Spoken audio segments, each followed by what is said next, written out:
Olá, pessoal, boa noite. Espero que tudo bem com vocês. Aqui é Rafaela Esquiavo do Mater Online. O tema da nossa live de hoje é: esse mundo, mãe bebê, é cheio de florzinha. Não tenho saco para atuar nessa área da psicologia perinatal, ok? Nós vamos falar aí um pouquinho sobre isso. Todos os dias aqui nas lives eu tenho sempre feito assim, uma live com um atalho para você se tornar um psicólogo perinatal ou uma psicóloga perinatal e uma live com um obstáculo que te impede de chegar, né, mais próximo de ser um psicólogo perinatal, tá? Por conta de crenças limitantes. Então, a gente vai falar agora sobre essas crenças limitantes que algumas pessoas aí podem ter a respeito da psicologia perinatal e por isso acabam perdendo essa oportunidade, ok? Vamos falar então um pouquinho aí. O título da live é: esse mundo, mãe bebê, é cheio de florzinhas. Não tenho saco para atuar nessa área da psicologia perinatal. Uma das grandes crenças, né, de algumas pessoas que escutam por aí falar o nome, né, psicologia perinatal, é uma crença limitante. Elas acreditam que o psicólogo perinatal, ele trabalha aí com essa relação mãe-bebê toda cheia de frufru, de florzinhas e de amor, né? Então, às vezes as pessoas, não, eu não gosto, né? Eu prefiro trabalhar com depressão, eu prefiro trabalhar com gente que tá, né, muito mal, sei lá, alguma coisa assim, né? Mas olha só, essa é uma crença, tá bom? Nós, psicólogos perinatais, não ficamos com o lado bom da maternidade. Isso é importante eu já dizer para você, porque se você tem essa crença que você quer estudar psicologia perinatal porque a maternidade é linda, sinto muito. Aqui não vai ser o lugar para você, né? Para ouvir falar de maternidade linda e bonita, não é na psicologia perinatal, tá?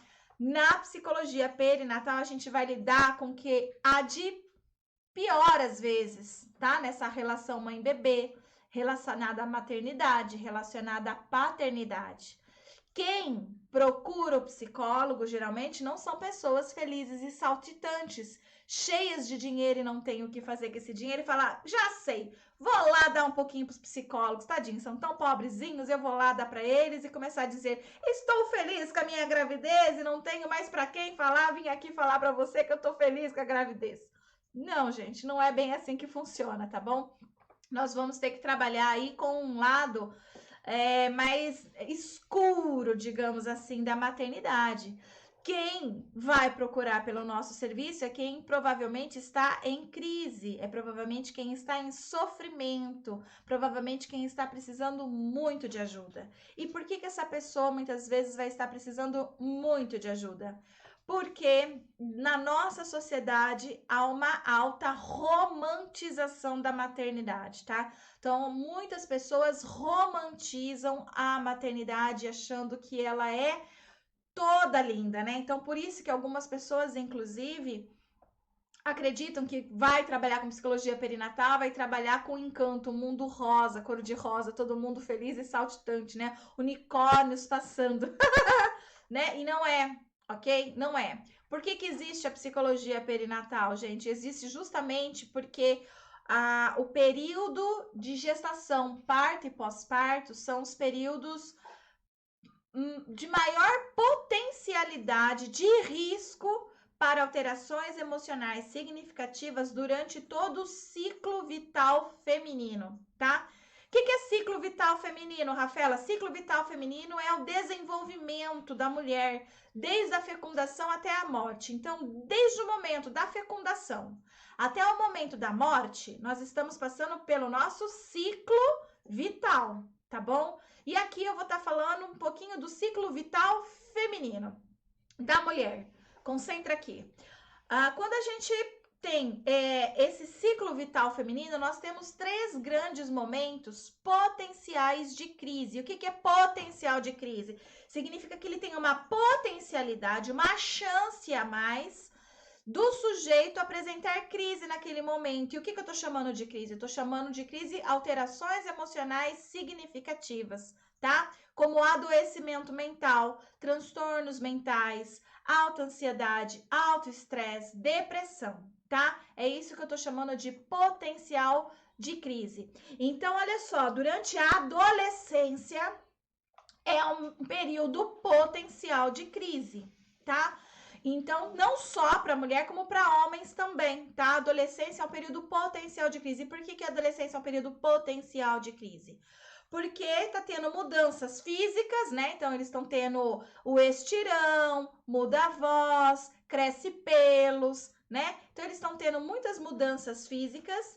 Então, também tendo mudanças comportamentais, porque agora não se espera mais comportamento deles como se fossem crianças, mas também não espera comportamentos de adultos desses sujeitos, então eles têm uma mudança comportamental, eles tinham comportamento de criança e agora vão ter que passar a ter um comportamento aí de maior autorresponsabilidade, de maior autonomia, né? Então, mudanças físicas, mudanças comportamentais, mudanças psicológicas, porque o pensamento, a cognição já não é mais a mesma de uma criança, a identidade, a percepção, a aprendizagem não são mais de uma criança, mas de um ser em transformação. Então, gente, a adolescência é um período potencial de crise. E é por isso que a gente acaba tendo aí um número alto de adolescentes com depressão, por exemplo, né? Adolescentes que se cortam, por exemplo, né? Então, outros transtornos aí, outras situações que eles mostram, porque é um período potencial de crise. Qual que é um outro momento potencial de crise para a mulher, além da adolescência? Nós temos também, por exemplo, o período chamado climatério, que é a da menopausa lá, né? Menopausa significa a última menstruação, tá? Então, o climatério é todo o período que vai acontecer até que aconteça a menopausa. Então, muitas coisas estão mudando também. Então, mudanças corporais estão ocorrendo nessa mulher, ela vai deixar de ser fértil, então tá acontecendo muitas mudanças hormonais aí nesse organismo. Mudança comportamental também passa a ocorrer, né? Porque agora ela já tá numa determinada idade, os comportamentos que ela tem são outras, preocupações são outras. Agora é preocupação com a aposentadoria, preocupação com os filhos, se eles estão conseguindo construir a sua própria família de forma adequada, né? Então são outros tipos de preocupações e que também se torna potencial de crise, tá bom? Principalmente quando os filhos começam a proibir os pais de fazerem determinadas coisas por conta da idade e tal, eles vão perdendo autonomia, uma série de coisas aí que pode acontecer nessa fase que a gente vai chamar de climatério aí. Então é um momento também potencial de crise, mas o período que todo mundo fica assim, ó, é o período de gravidez, parto e puerpério. Por que todo mundo fica desesperado, né? Que o período de gravidez, parto e puerpério é um período também potencial de risco, né? Como a gente fala da adolescência e do pessoal aqui na melhor idade. Porque nós vivemos em uma sociedade que romantiza a maternidade. A gente vive numa sociedade que diz assim, a mulher está grávida, então ela está plena e feliz e saltitante. Ela está muito bem. Quando a gente vê uma mulher grávida, o que a gente fala para ela? Parabéns. Dificilmente alguém fala para ela assim, quando ela fala, tô grávida, alguém fala assim, você quer conversar sobre isso? Não, a maioria das pessoas falam, parabéns. Eu fiz até essa pergunta no Telegram essa semana e eu nunca vi tanta mentira na minha vida. Eu fiquei assim, eu falo, não falo, não falei, mas tô falando agora aqui, não aguentei. Deu mais de 50% do pessoal respondeu, eu fiz lá uma pergunta, né? Quando você, né, alguém fala pra você que está grávida, o que você faz? Você dá parabéns ou você fica quietinho e fala assim, você quer conversar sobre isso, né? Alguma coisa assim. As pessoas todas responderam, mais de 50% delas. Eu fico quietinha e... Mentira isso, gente. Aqui, ó. A maioria fala parabéns, né? Porque a gente tem como falta de educação até alguém falar que tá grávida e você não dar os parabéns para aquele alguém, tá? Então, o que acontece? A gente romantiza muito essa parte da maternidade. E aí, como a gente romantiza a maternidade, né?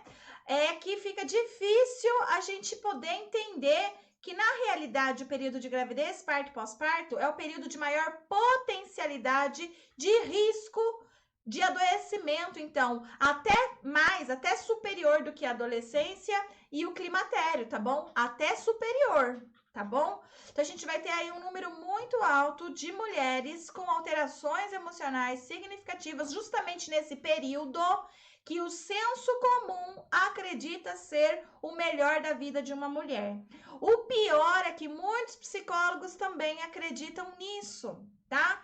É claro, o psicólogo não é obrigado a saber isso, né? Porque, né, não tem como brotar dele esse tipo de conhecimento. Para isso, ele precisa ter algum tipo de meio de comunicação que essa informação chegue até ele. E eu sou um meio de comunicação que estou levando essa informação para muita gente. Então, muitos psicólogos não tinham essa informação e hoje tem. Assim como muitos psicólogos que estão assistindo essa live agora não tinham essa informação e agora tem.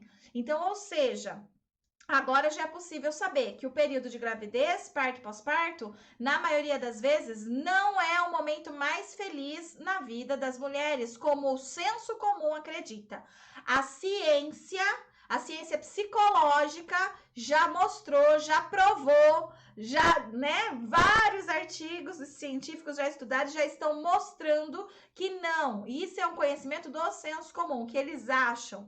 Agora, a ciência mostra o contrário, tá? A ciência mostra que esse é um período que a gente tem que ficar atento, de olho, é de risco, tá? Ou seja, não é cheio de florzinhas, não, tá? É um momento bem conturbado, é um momento bem delicado e que precisa muito da nossa atenção, precisa muito do olhar do psicólogo.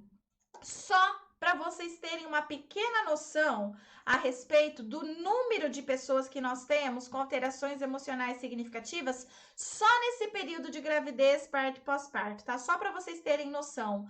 A gente tem assim, ó, cerca de 65% das gestantes, ou seja, mais da metade delas, tá? Mais da metade delas, com algum sintomas de estresse. Ela apresenta em algum nível estresse, tá bom?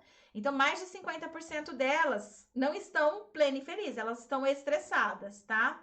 E nós temos aí cerca de 35% com alta ansiedade. A ansiedade é normal e esperada durante o período da gravidez, mas a alta ansiedade não é esperada. E cerca de 35% das mulheres estão apresentando alta ansiedade durante a gestação. Mais de 60%, né, 65% estresse. E 25% estão apresentando sintomas de depressão. 25% sintomas de depressão. E a Dani tá falando aqui, ó, que a pandemia acentuou muito isso. Quer dizer, esses dados que eu tô passando para vocês é dados anteriores à pandemia, em período normal, que tá todo mundo com a vida normal. Então, imagina agora no período de pandemia, né? A gente não vai precisar ficar só na imaginação, eu estou conduzindo uma pesquisa a nível nacional a respeito disso. Então, logo, logo nós teremos dados científicos publicados aí, tá? Em revista científica, mostrando pra gente como que tá a saúde mental materna nesse período de pandemia de Covid, tá? E eu vou comparar esses dados aí com os dados de períodos fora de pandemia. Então, a gente já tá com essa pesquisa aí, dados já coletados, tá? E aí, logo, logo, a gente vai ter informações aí a respeito disso, né? Porque a gente tem essa impressão, né? E porque a gente está no dia a dia, a gente tem essa impressão que realmente está maior agora nesse período.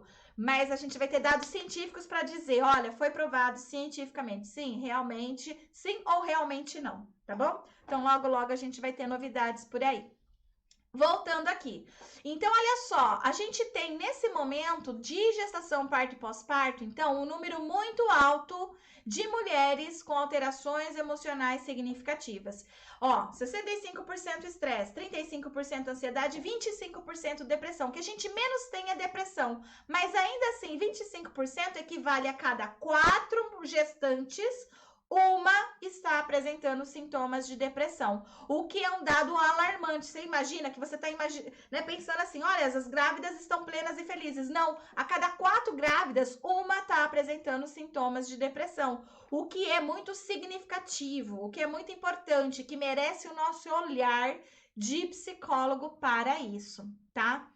Então, o mundo de mãe e bebê não é um mundo de florzinhas. É um mundo que a gente realmente precisa aí voltar o nosso olhar, porque muitas mulheres, ao invés de estar felizes e saltitantes, elas estão precisando de tratamento psicoterápico. Elas estão precisando do psicólogo e principalmente do psicólogo perinatal, tá?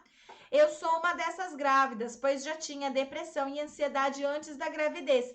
Show, Dani, é isso mesmo. Quando a gente já apresenta ansiedade ou depressão antes da gravidez, aumenta um pouco mais as chances de risco de apresentar durante a gestação, tá bom? Até por isso que um bom planejamento familiar com um psicólogo vale a pena, psicólogo perinatal, porque ele já sabe disso e ele já vai tomar todas as medidas, né? Vai tentar blindar o máximo que ele puder aquela gestante para que ela possa ter uma vida mais saudável, digamos assim, né? O que é inevitável, mas de uma forma diferente, né? Não precisa ser de uma forma doentia essa vivência e a gente consegue fazer todo esse trabalho, né? E, gente, olha só, não sei se vocês sabem, mas mais do que 50%, né? Cerca de 52% mais ou menos, já é mais de 50, né? É mais da metade. Cerca de 52% mais ou menos das gravidez no nosso país não foram planejadas, tá? Então, mais um motivo para a gente poder entender o porquê que a gente tem esse alto número de mulheres com alta ansiedade, estresse e depressão nesse período que deveria ser tão romântico e encantador e não é, tá? Então, olha só, quando a gente sabe que a maioria das mulheres não planejam a gestação, quando elas descobrem a gravidez, aquilo não soa para elas como, ai, que maravilha, que felicidade. Soa como, meu Deus do céu, o que eu faço agora? Né? Soa como pânico, né? E aí ela precisa digerir aquela informação, digerir aquela notícia. E isso leva um tempo, tá? Só lá por volta do 2º trimestre é que ela consegue, né, receber melhor aquela notícia, aquela informação, tá? Então, a gente tem ainda aquelas que não conseguem se adaptar muito e elas são os grupos, né, de maior chance de risco para apresentar alterações emocionais significativas. Quando a gente investiga, então, uma população, a gente sempre vai encontrar um número maior de mulheres com alterações emocionais significativas quando elas não planejaram a gravidez, tá? E a maioria das gravidezes em nosso país não foram planejadas. E isso, então, reflete no número alto que temos de alterações emocionais significativas, ok? Outro detalhe importante da gente saber aqui é que 84% das gestantes, né, que utilizam o Sistema Único de Saúde, elas desejam ter acompanhamento psicológico se a unidade básica de saúde oferecesse. E aí, isso foi de uma pesquisa que eu fiz, tá? Também numa cidade de médio porte. E aí, o que aconteceu? 84% delas estavam super afim de fazer psicoterapia, sim, ou qualquer tipo de atendimento ou acolhimento psicológico, caso a unidade básica oferecesse. E 33% dessas mulheres que disseram que queriam, elas estavam apresentando alguma alteração emocional significativa. Ou seja, 33% delas estavam precisando desse atendimento. E a unidade básica de saúde não oferecia. Claro, hoje a gente não contrata psicólogos perinatais ainda, né? Em unidades básicas de saúde. Quem acaba fazendo isso é quem já é psicólogo, já trabalha na unidade básica de saúde, passa a conhecer a psicologia perinatal e passa a desenvolver um trabalho ali, tá? Mas dizer que nós temos contratação de psicólogo perinatal nas unidades básicas de saúde, isso ainda é uma realidade futura. E por que eles ainda não estão fazendo isso? Porque a gente ainda também não está em número suficiente para poder, né, ter essa contratação, tá certo? Então a gente precisa crescer, inclusive, até para que a gente possa exigir isso como política pública de saúde, né? São raras as cidades que têm como lei, inclusive, né, esse acompanhamento psicológico nas redes públicas de saúde, né, na saúde coletiva aí. Então, são poucas as cidades. Eu não quero chutar errado, mas eu acho que só 3 cidades em todo o país fazem isso, até como uma medida política mesmo, né? Tá na agenda política ali, tá realizando esses atendimentos aí. Então a gente precisa crescer muito em números, inclusive, para que a gente possa tornar isso uma medida de saúde pública mesmo nacional. Porque, gente, a maioria dessas mulheres que não planejam a gravidez, elas são pobres. É gente pobre que não planeja a gravidez. E ela não planeja nem a primeira, nem a segunda, nem a terceira, nem a quarta, nem a quinta. Quer dizer, eles também têm muitos filhos. E esses muitos filhos que eles têm aumentam ainda mais as chances de adoecimento a cada gestação, tá? Então, assim, acaba se tornando uma bola de neve. Então, são as principais mulheres que precisam do nosso acompanhamento e atendimento são justamente essas de unidades básicas de saúde, tá? A Hilda, principalmente as mulheres que não querem ter filhos. Já atendi várias que ficam grávidas e não aceitam. Não é só florzinha, não. Perfeito. Tem muita mulher que fica grávida e não aceita, não queria, né? E às vezes elas não conseguem também o aborto, ou não querem praticar o aborto, né? Mas aí a vinculação fica super frágil. E aí, uma série de coisas, né? Então, a gente precisa necessariamente, né, poder conduzir de forma melhor, né, os nossos atendimentos para que evite esses danos, esses agravos, né, para a vinculação mãe-bebê em casos como esse que a Hilda acabou de falar para gente, né? Porque isso existe, né? Então, a gente precisa trabalhar de forma a oferecer o melhor atendimento possível para que essa mulher, o mais rapidamente possível, possa se sentir mais tranquila com aquela gestação e se vincular com esse bebê. Ela se vinculando com esse bebê vai então diminuir aí, né? Uma série de problemas futuros com o pós-parto, né? Como, por exemplo, atraso para o desenvolvimento infantil, práticas educativas parentais negativas, tá? Então, a gente consegue, de fato, tá intervindo em tudo isso, tá bom?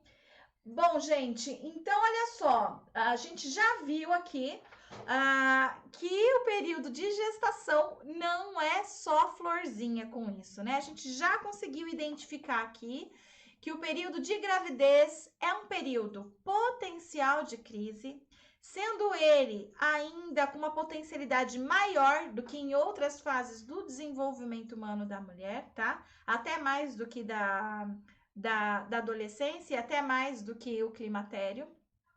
Nós vimos aqui que nós temos altas taxas de adoecimento nessa fase da vida.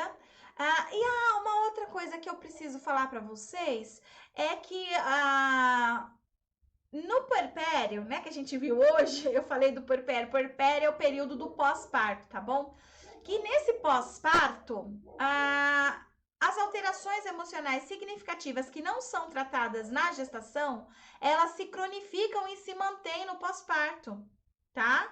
Então, olha a importância desse profissional, do psicólogo perinatal, porque a falta dele faz com que as mulheres comecem a apresentar esses sintomas, essas altas prevalências que eu falei para vocês agora aqui, né? De alterações emocionais significativas, e como elas não são tratadas, né? Elas não são acolhidas, elas se cronificam no puerpério, né? Elas se cronificam e permanecendo, então, elas ficam crônicas, elas permanecem no pós-parto.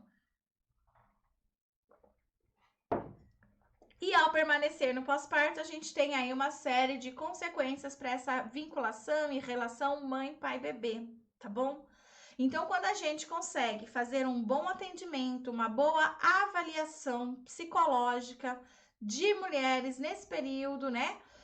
Identificando aí potenciais riscos ou identificando, né, de fato, que elas estão apresentando ansiedade, estresse ou depressão. Quando a gente faz uma intervenção bem feita, bem pontual, de qualidade, isso previne que elas venham a manifestar no pós-parto. Tá? Isso é importante a gente saber. Quando a gente prepara a rede de apoio, isso facilita também o processo dessa mulher no pós-parto depois. Ajuda. Então, não é o trabalho só com a própria gestante, mas o trabalho com essa rede de apoio dela. Vai facilitar todo esse processo, tá? Então, daí vem a nossa importância. Não sei se vocês sabem, mas a cada 5 pessoas no mundo, uma apresenta algum transtorno mental, tá? Então, ou tem depressão, ou tem ansiedade, tem alguma coisa. A cada 5 pessoas, uma, tá? E eu quero voltar a lembrar aqui para vocês que sintomas de depressão na gestação, a cada 4 grávidas, uma apresenta. E a gente sabe que tem relação entre saúde mental materna e saúde mental do sujeito que foi filho de uma mulher que apresentou alguma alteração mental materna. Será que pode ter relação? Será que as pessoas hoje que apresentam algum transtorno mental, se a gente estudar e for a fundo na história da vida dela, a gente vai identificar que teve aí no início da vida uma história, né, da mãe ou pai com alguma alteração emocional significativa que não foi tratada, que não foi cuidada? Quantas pessoas nós vamos ter futuramente se a gente não fizer nada agora para ajudar a mudar? Quantas pessoas futuramente será que a gente vai ter aí com alterações emocionais significativas ao longo da vida?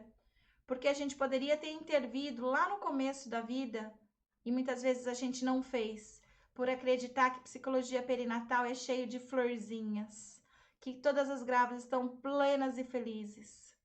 Como será que pode ser o nosso futuro, né? Então é por isso que eu sempre venho aqui fazer uma live, sempre mando um podcast ali na nossa comunidade do Telegram Profissionais em Ação. Por isso que eu publico vídeos, palestras aí para vocês, porque eu acredito que quando a gente tiver mais profissionais da psicologia olhando para essas questões do início da vida, mais a gente vai estar ajudando a construir um mundo melhor, um Brasil melhor, né? Com uma saúde mental melhor, tá? Estudo psicologia e fala muito sobre vida intrauterina e fala isso mesmo. Show, Roberta, tá? Então é essa a intenção, né? Por isso que eu não me canso, né, de levar essas informações, porque elas são extremamente importantes, elas são extremamente valiosas e elas não ajudam só o psicólogo a ter um nicho, né, a ter um destaque profissional, mas ajuda muitas mães, pais e bebês, né? Ajuda muitas famílias, ajuda muitas pessoas, né, a terem aí um desenvolvimento mais saudável, diferente. Então, eu acredito muito nisso e é por isso que realmente eu venho aqui para estar falando com vocês sobre todos esses assuntos, tá? Às vezes eu recebo algumas mensagens dizendo assim, Rafaela, existe mesmo nicho, campo para psicologia perinatal? Existe mesmo demanda para psicologia perinatal?